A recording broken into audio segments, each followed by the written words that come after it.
Je suis anesthésiste réanimateur dans la région de Mons.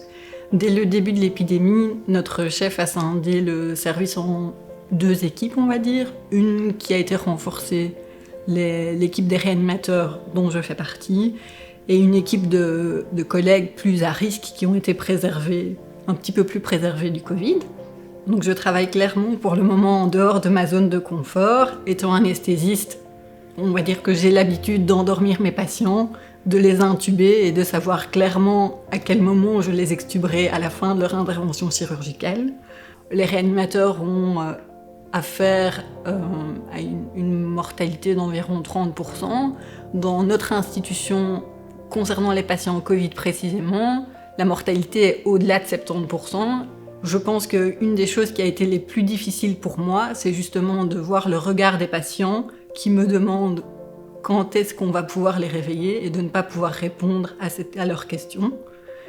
Le quotidien n'a pas été facile parce que clairement, je pense que peu de gens ont fait la médecine pour voir autant de morts.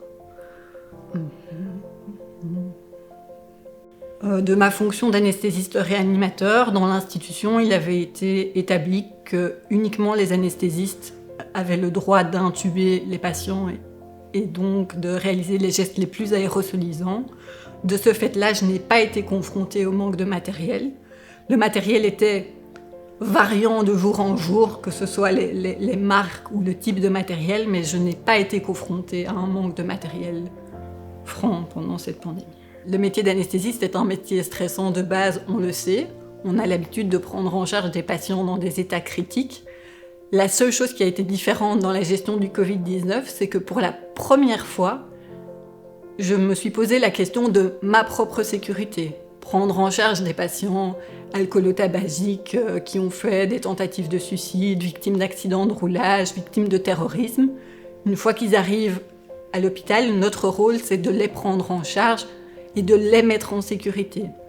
Dans le cadre de cette épidémie, c'est la première fois que j'ai eu peur pour ma propre santé à devoir prendre en charge des patients.